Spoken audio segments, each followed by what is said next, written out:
저는 어제 고생을 많이 했습니다. 전 어제 두 가정의 결혼식을 가느냐고 고생을 많이 했습니다. 첫째 결혼식은 수원에서 결혼하는 우리 최상엽 집사님 아들이 결혼하는데 인사 왔었습니다. 인사를 받고 나니까 그 자리에서는 제가 결혼식에 갈 수가 없겠다고 양해를 구했고, 그렇게 우리 집사님 가정에서 알고 있고 그렇게 인정하고 있었을 것입니다. 그런데 그냥 가자니 마음이 불편했습니다. 그래서 잠시 들려서 일찍 인사라도 하고 가야겠다 생각을 하고 9시 반에 교회에서 출발했습니다. 내비를 찍고 결혼 예식장을 찾아가려고 혼자 일찍 출발해서 결혼 예식장을 찾아갔는데 이름이 비슷한 다른 예식장을 찾아갔습니다. 2층이 아니고 12층이 되어 있습니다.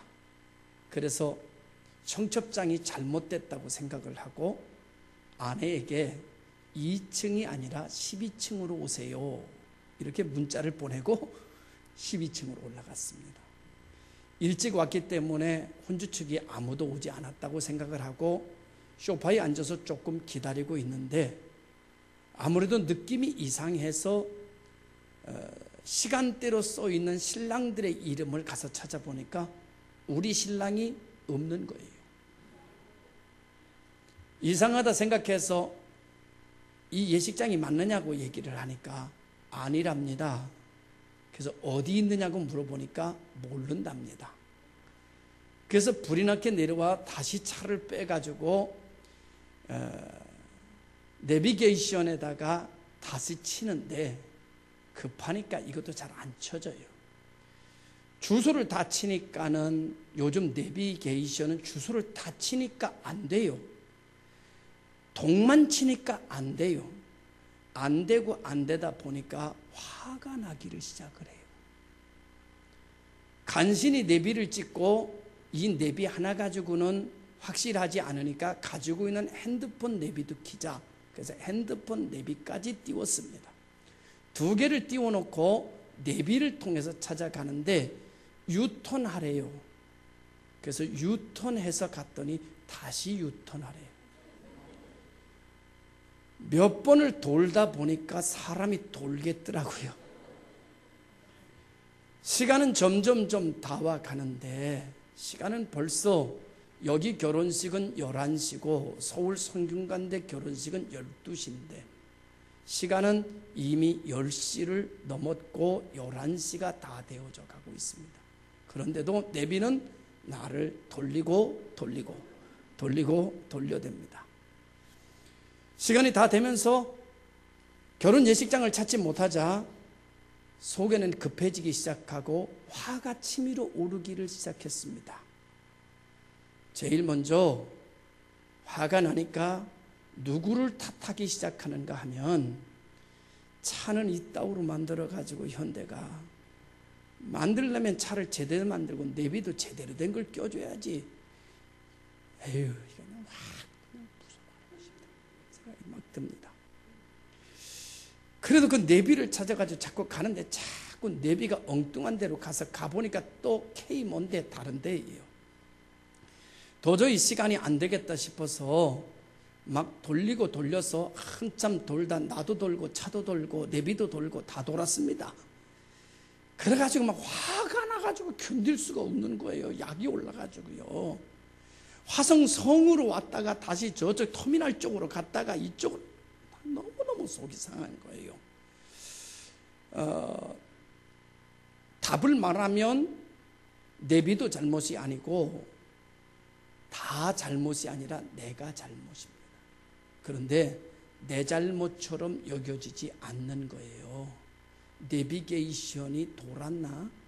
잘못된 걸로 여겨지게 되고 자동차 탓하게 되고 그 다음에 길을 이따위로 만들어 놔가지고 도대체 길 탓하게 되고 막 탓하게 되는데 도저히 이제는 끝났어요. 시간이 이미 지났어요. 그래서 아내한테 전화해서 축의금을 대신 전달하라고 부탁하고 서울 쪽으로 방향을 틀었습니다. 이미 시간이 11시대를 넘어서고 있을 즈음 고속도로로 차를 올리니까 주차장이에요. 그래서 이러지도 못하고 저러지도 못하고 발을 동동 구르다가 양재쯤 나와서 도시는 안 막히겠지 하고 도시로 나와서 도시서 강남에서 이젠 돌리고 합니다. 강남에서 실컷 돌다가 막 열이 있는 대로 났는데 돌다가 이제는 원망이 누구까지 하는가 하면 목사가 돼가지고 토요일날 결혼식 잡아가지고 이따오로 말이지 막 나도 토요일날 잡을 거면서 막 그렇게 막 원망이 막 생깁니다. 그러면서 동호대교를 건너가지고 꾸역꾸역 찾아가니까 결혼식이 거의 끝날 쯤 됐어요. 이 이야기를 왜 말씀을 드리는가 하면 길을 찾지 못하니까 힘들어요. 길을 찾지 못하니까 행복이 없어요. 길을 찾지 못하니까 불안해요.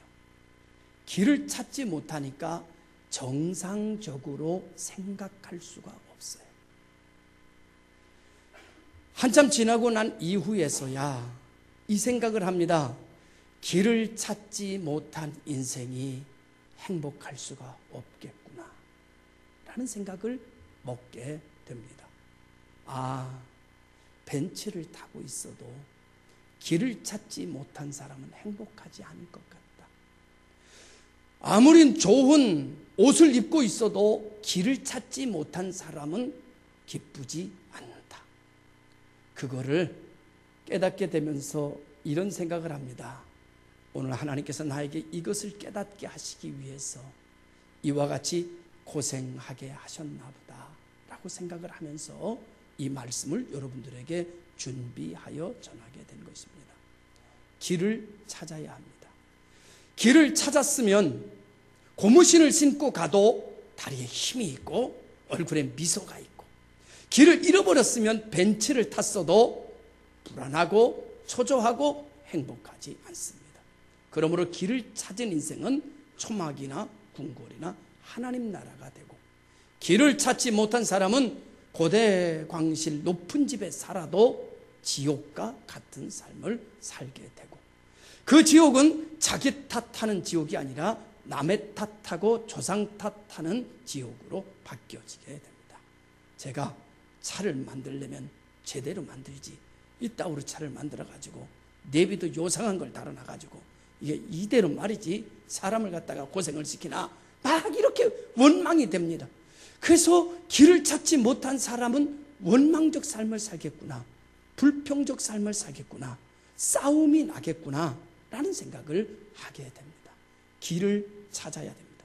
길을 찾으면 걸어가도 행복하고 뛰어가도 행복하고, 길을 찾는 사람은 좋은 옷, 비싼 옷을 입지 않아도 그는 기쁨이 있을 것입니다. 길을 잃어버린 사람에게 없는 기쁨이 있을 것입니다.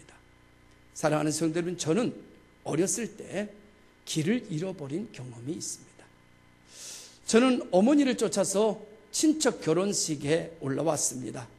어린 나이에 서울 시내, 그때 당시 지금 생각하면 신촌입니다. 신촌이라고 하는 도시에 왔을 때 서울이 얼마나 신기한지 시골에서 보지 못하는 것들이 너무나 많이 있습니다. 지금으로 기억하면 제가 있었던 자리가 신촌 노타리 정도인 것 같습니다. 이 골목도 들어가 보고 저 골목도 들어가 보고 한참 구경하다가 그만 길을 잃어버렸습니다. 서울 이 골목은 그 골목이 그 골목 같고 그 골목이 그 골목 같아요. 촌동네에서 논과 산과 높이와 낮이와 그리고 주변에 있는 지형을 따라 판단하던 어린아이의 눈은 이미 판단력을 잃어버리고 말았습니다. 길을 잃어버리니까 얼마나 두렵든지, 얼마나 무섭든지, 얼마나 초조하든지 걸음은 빨라지기 시작합니다. 나중엔 뛰기 시작합니다. 이 골목 들어가고 저 골목 들어갔다 나왔다, 이 골목 들어갔다 나왔다 뛰어다니기를 시작합니다. 한참 뛰어다니면 뛰어다닐수록 내 심장은 견뎌내질 못할 만큼 불안해하고 초조해합니다. 두 눈에는 드디어 눈물이 맺히기 시작합니다. 다시는 엄마를 볼 수 없겠구나. 다시는 집에 가지 못하겠구나. 제가 이 예를 들으면서 약간 눈물이 고이는 것은 그때 감정이 이입됐기 때문입니다. 어린 나이에 얼마나 불안했으면, 불안해하고 초조해하고 쭈그리고 울고 있는 나에게 어떤 아저씨 지나가다가 내 손 붙들고 팥줄소에 데려다 줬습니다. 팥줄소에서 삼지사방 수소문했고, 결국 이 동네 근처에 잔치집이 있다는 걸 알게 되고 그 잔치집에 연락되어 제가 엄마를 다시 찾을 수 있었습니다.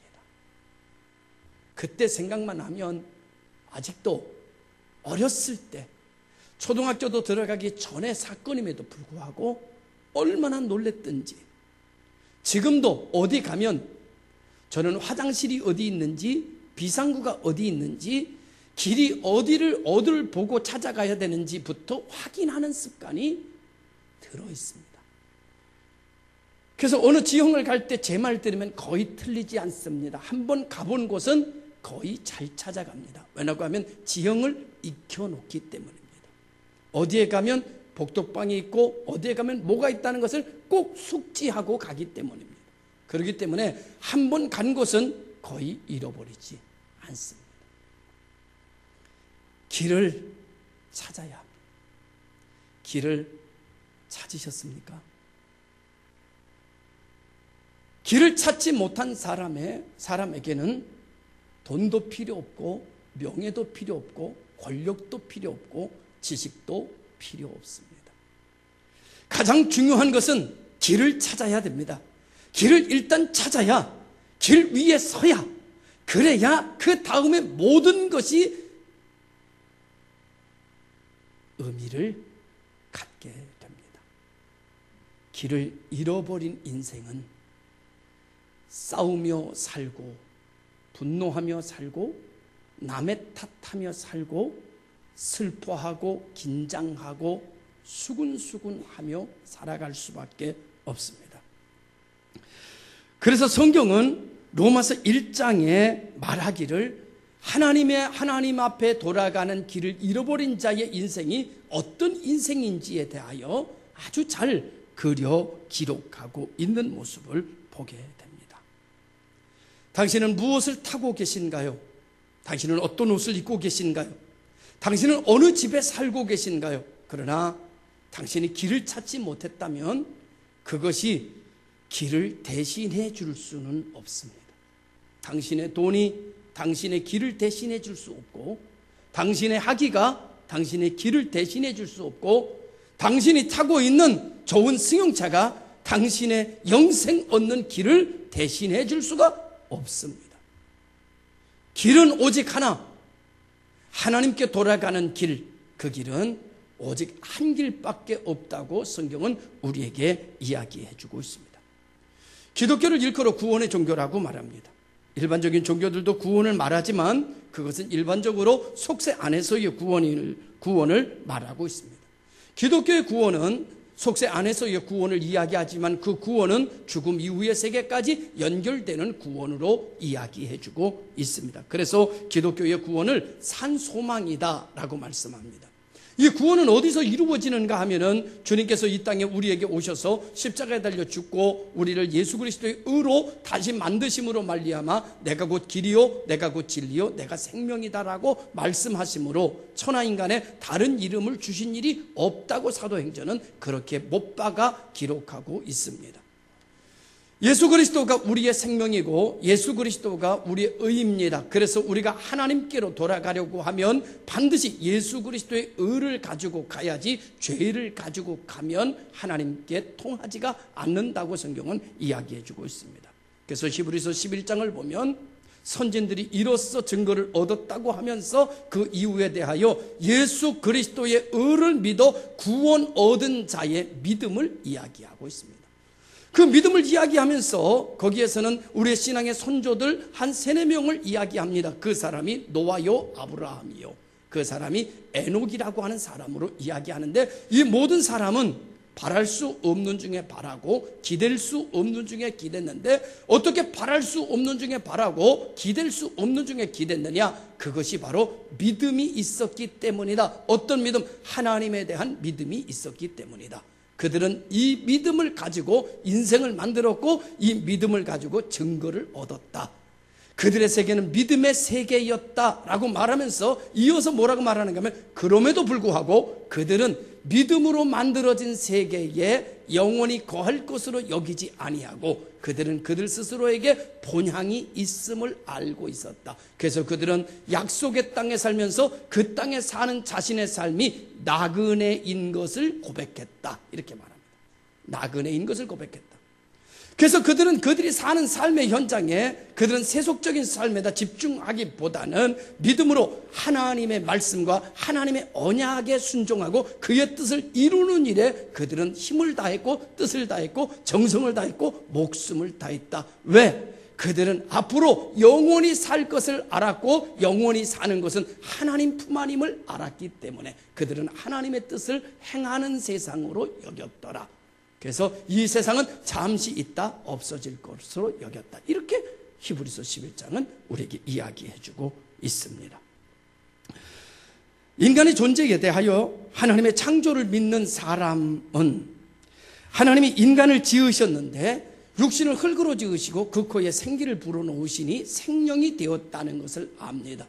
하나님이 불어넣은 생명은 이 세상을 떠날 때 육으로 온 것은 흙으로 돌아가고, 하나님으로부터 온 내 생명은 하나님께로 돌아간다라고 아는 것.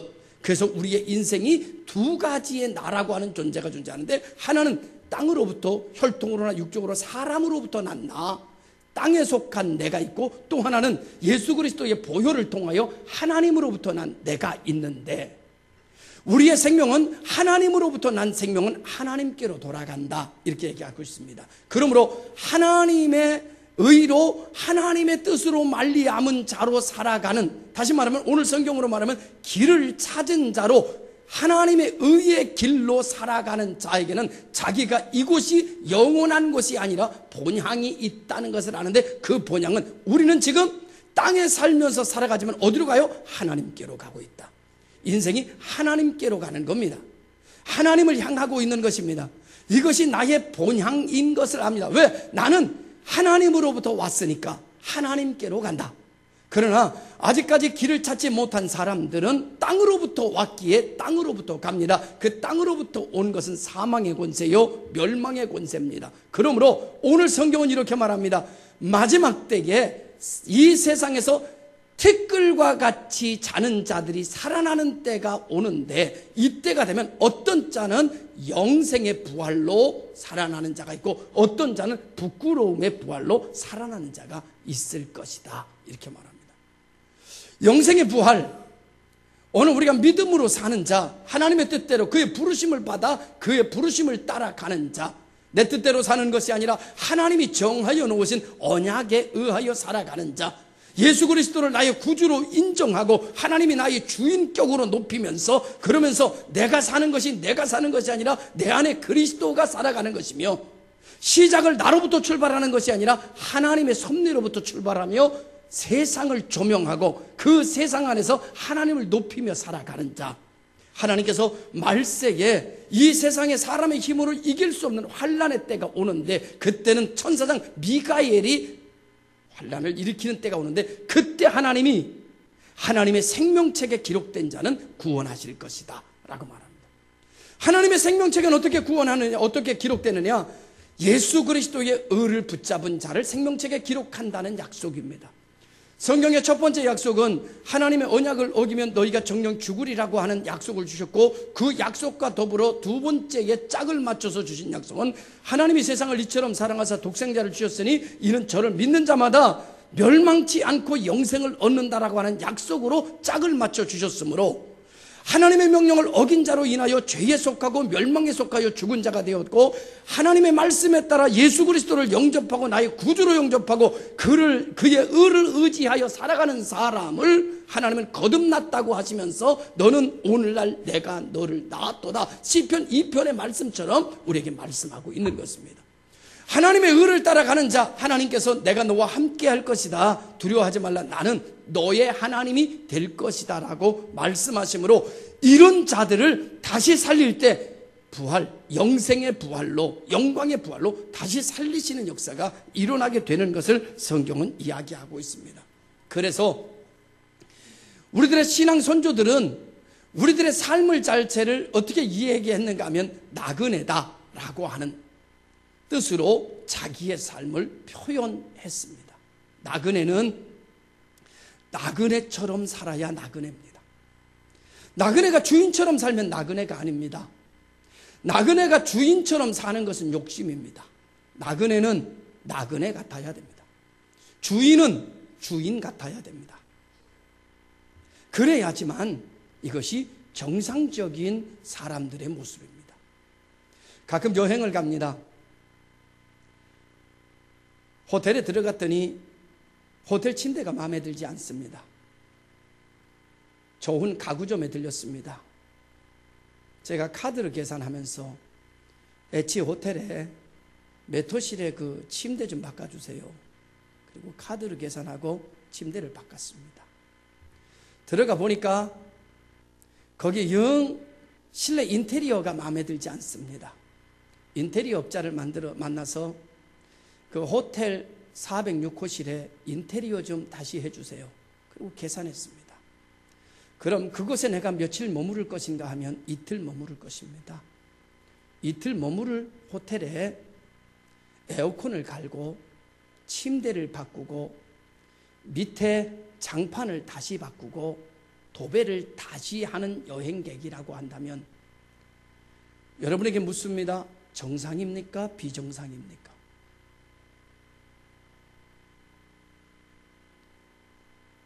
비가 오지요?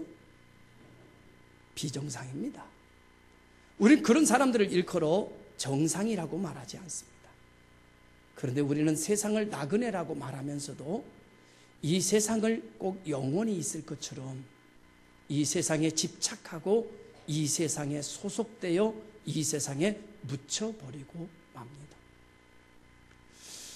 세상에 잠깐 살다 가는 것 아니니까, 그래도 적어도 120년 동안 살 것이니까, 그리고 나를 대신해서 내 자식이 또 그 세상을 살아갈 것이니까, 아무리 나그네라고 해도 여간에 호텔에 잠시 들렸다 사라지는 것처럼 비유하기는 너무 심한 것 아닐까라는 생각을 하게 됩니다. 그렇단다면 적어도 길을 찾은 자라고 한다면 본향을 향해서 70%, 자기가 영원히 있을 곳을 향한 투자 70%, 잠시 있다 없어지는, 잠시 있다 가는 것도 나름대로 행복이 있어야 되니까 30%쯤 투자해야 되지 않겠습니까?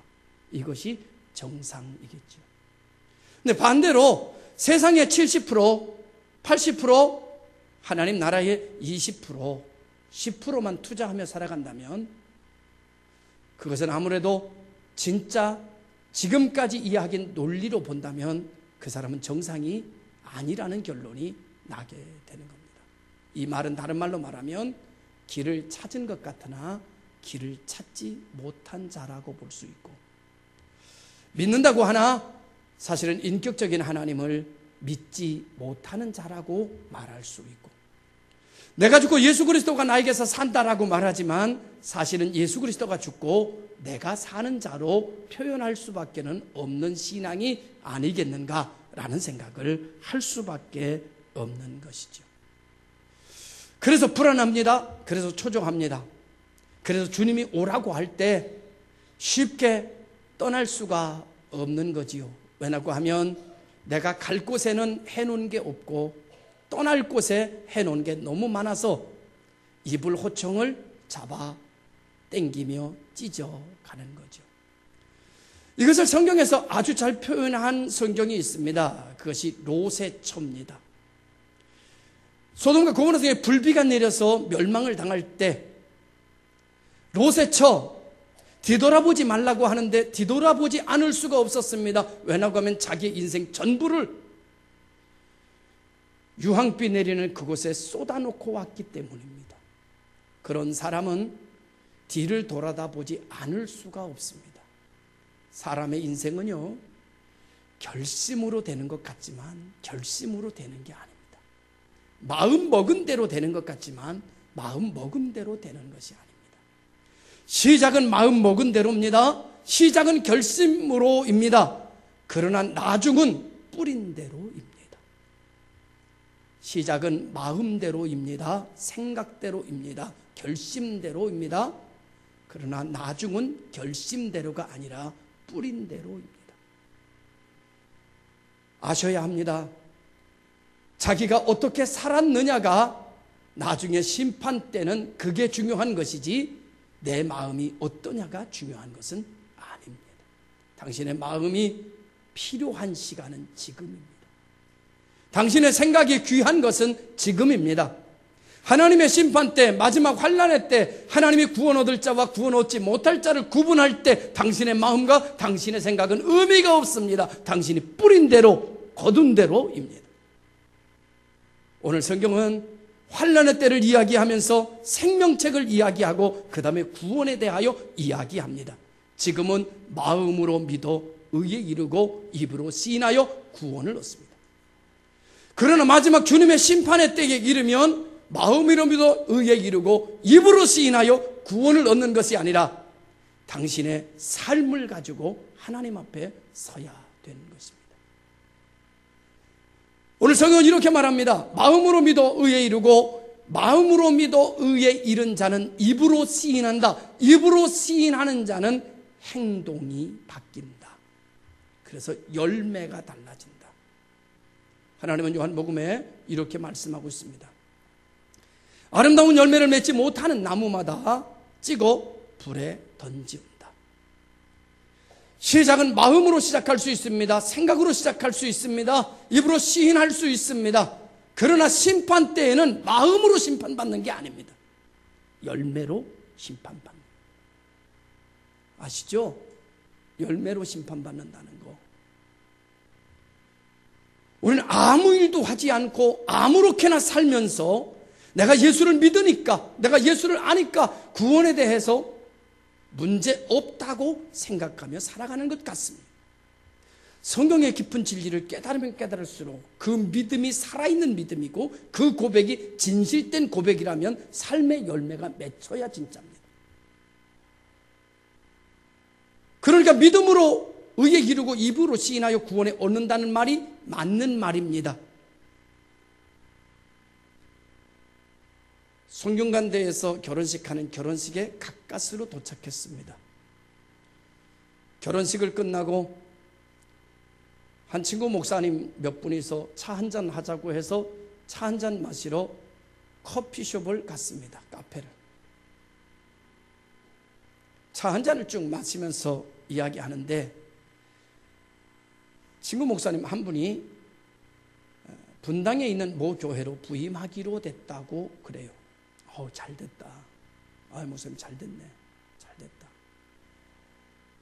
자기는 군대에서 대령으로 예편했는데 군대에서 총 목회자의 생활을 보냈기 때문에 이제 일반 교회에 부임하라고 그러는데 두렵기도 하고 떨리기도 하고 여러 가지 고민이 된다는 거예요. 그래서 요 분당에서 여기 한 20분밖에 안 되잖아요. 그래서 언제든지 나한테 콜하고 그러면 내가 언제든지 가서 도와주마 라고 얘기를 했는데 제 넥타이를 자꾸 쳐다봐요. 급기야는 내 넥타이를 이렇게 뒤로 까보더니 이거 어디 거야? 굉장히 좋아 보이네. 고급져 보이네. 막 이래요. 고급져 보여? 그랬더니 이거 어디서 샀어? 이건 무슨 메이커야? 비싸 보이네. 이거 고급스러워 보이네. 그래서 제가 그럼 왜? 그리고 풀러서 줬어요. 비싼 겁니다. 아주 고급진 거예요. 저도 선물로 받은 겁니다. 제 넥타이는 100% 다 선물로 받은 거니까 빼서 그 목사님에게 줬어요. 달라는 건 아닌데 선보러 가는데, 첫 설교하러 가는데 멋지게 하고 가. 요즘은 교인들이 후줄지근하면 겸손하다고 얘기하잖아. 요즘은 지도자는 따라하고 싶을 만큼의 멋이 있어야 돼. 그러니까 와이셔츠 이거 벗어줄까? 했더니 그거 안 맞으라네. 내 와이셔츠 봐봐, 빛나지? 오늘 당장 백화점에 가서 와이셔츠 바꿔서 사고 넥타이 이거 내가 준 거 매고, 그리고 멋지게 하고 가. 교인들이 볼 때 참 우리 목사님, 우리 지도자 멋있다 라고 생각이 들 만큼 하고 가. 이래도 돼? 그리고 넥타이를 메고 갔어. 그 목사님이 이렇게 얘기하더라고요. 그래서 그 넥타이를 바꿔서 내가 맸어요. 이렇게 얘기해. 정 목사가 그 넥타이 매니까 그 넥타이가 더 좋아 보인다.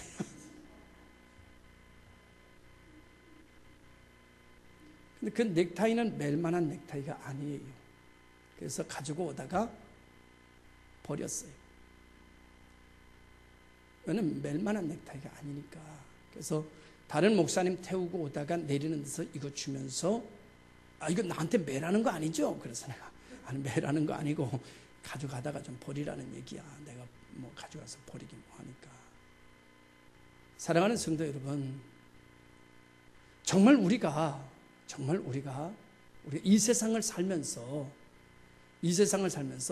사람이라고 하는 자체가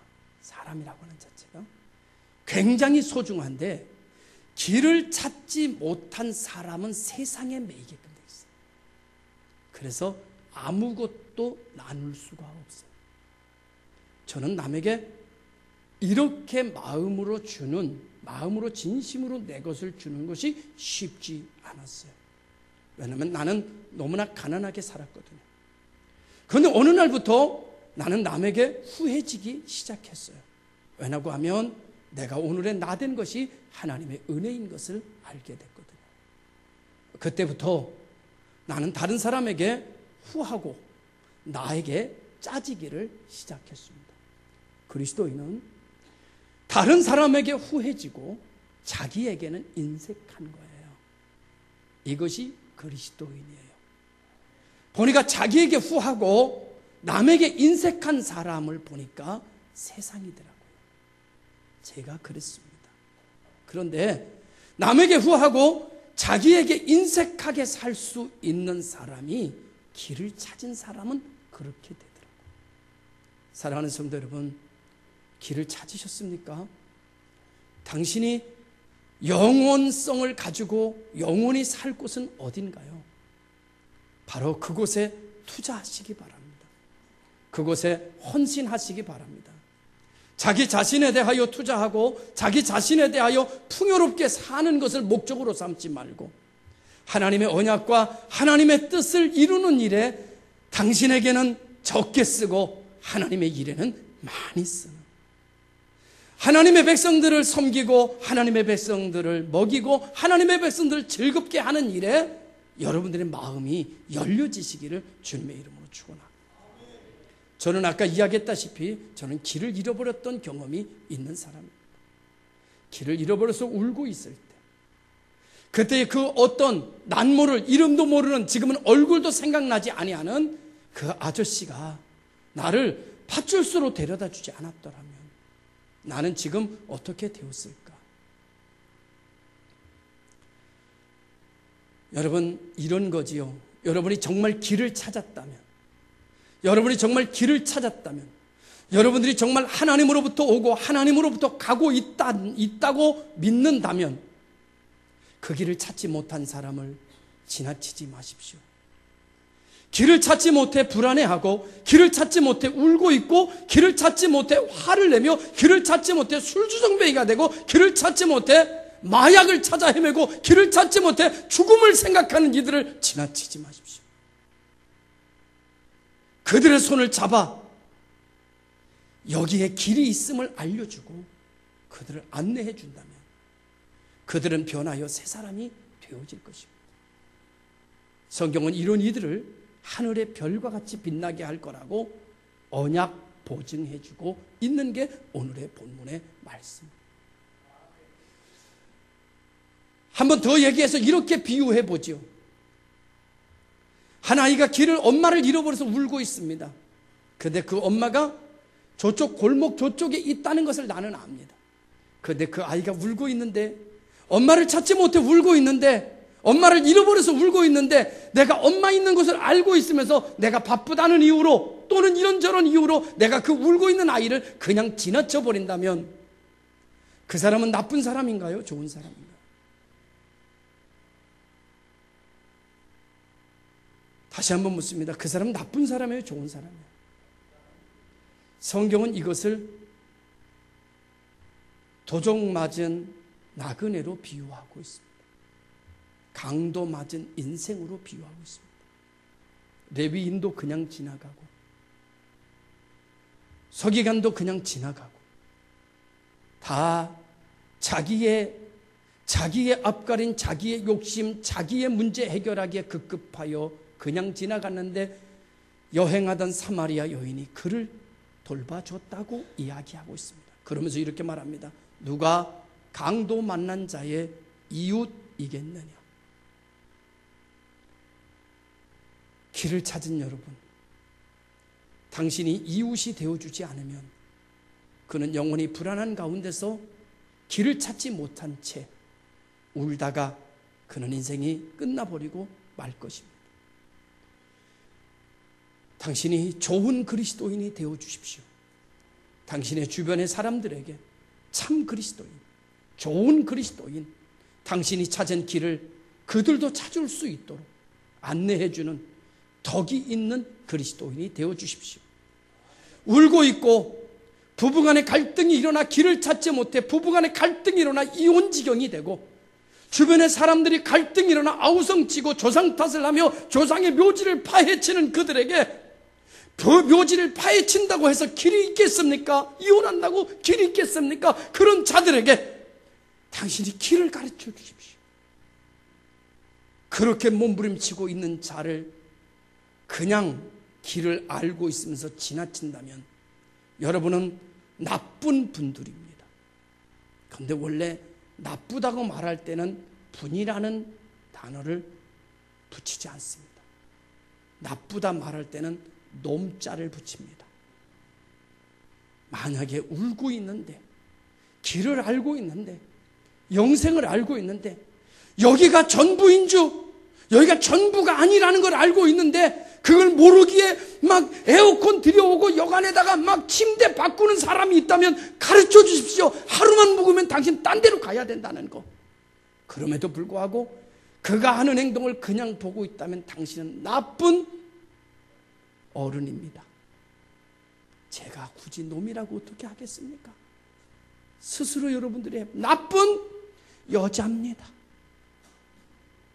사랑하는 성도 여러분, 좋은 그리스도인이 되어주십시오. 참 그리스도인이 되어주십시오. 앞집, 옆집, 뒷집, 그리고 만나는 친구, 그리고 만나는 슈퍼, 만나는 가게들, 만나는 인사하는 그들 얼굴 웃고 있다고 웃는 것이 아닙니다. 좋은 차 탔다고 부러워하지 마십시오. 좋은 차 타도 길 찾지 못했으면 불안합니다. 초조합니다. 행복하지 않습니다. 길을 찾아주시는 그리스도인들이 되어서 하늘의 별과 같이 빛나는 복 있는 교회 성도들이 되시기를 주의 이름으로 축원합니다. 기도하겠습니다. 참 좋으신 아버지 하나님, 우리에게 길이 되어주셔서 우리는 길을 찾았습니다. 걸어가도 길을 아는 자요, 차를 타고 가도 길을 아는 자입니다.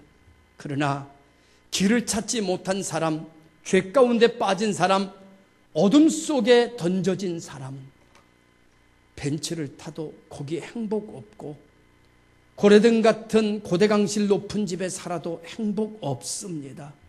길 잃어버린 사람은 고아요, 길 잃어버린 사람은 잠을 제대로 자지 못합니다.